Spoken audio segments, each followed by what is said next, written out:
Time for JesterEngine.com's Daily Tech Rundown. Big news to kick us off. Samsung has officially set Galaxy Unpacked for February 25th in San Francisco, streaming at 10 a.m. Pacific, 1 p.m. Eastern. The buzz is all about the Galaxy S26 family and a heavy push for Galaxy AI. Pre-reservations and pre-order incentives are already live worldwide. Yep, the usual Unpacked fanfare. Where it is, we'll see the S26, S26 Plus, and an S26 Ultra that might actually move the needle. Custom Snapdragon 8 Elite Gen 5 in the Ultra, camera upgrades, and maybe Qi 2 charging. The vanilla S26 models look like modest, iterative updates, while Samsung's software messaging centers on Galaxy AI integrations. That pre-order math is interesting. $30 reservation credit, a shot at a $5,000 gift card, up to $900 trade-in credit, or about $150 off without trade-in. From a product marketing angle, do those deals matter as much as the announcements themselves? They absolutely matter. The headline hardware can be incremental, but aggressive trade-in and early bird discounts lower the churn cost for consumers and keep upgrade cycles moving.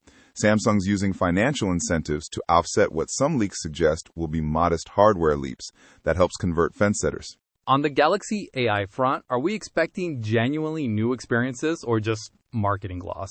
Expect a mix.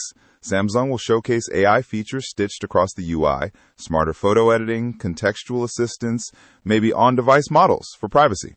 The question is depth. Will these feel baked in or like add-ons? Samsung's been positioning AI as the anchor, so this event will be about convincing users it's substantive. Final thought before we move on. Any other devices on the stage? Leaks point to new Galaxy Buds 4 and Buds 4 Pro, and possibly other accessories. Bottom line, tune in on the 25th. If you like bargains, pre-order windows are open. If you like surprises, follow the live stream. From Samsung to Apple, iOS 26.3 just landed on February 11th. It's not a headline-heavy release, but there are some meaningful changes. Notably, a new transfer tool that makes moving from iPhone to Android easier, a weather lock screen option, and carrier location limiting controls. The transfer tool is a notable shift. For years, Apple made it one-way and cumbersome. Now you can place an iPhone next to an Android and move photos, messages, notes, apps, passwords, and phone numbers during setup. It's largely a response to regulatory pressure like the EU's Digital Markets Act and better cross-platform cooperation with Google. So Apple is basically saying goodbye to vendor lock-in. Politely. But the Siri overhaul we've been waiting for keeps getting pushed back. What's the status? Apple has hit snags. The deeper, personalized Siri, the one that taps into personal context and uses on-device smarts, is reportedly flaky in testing.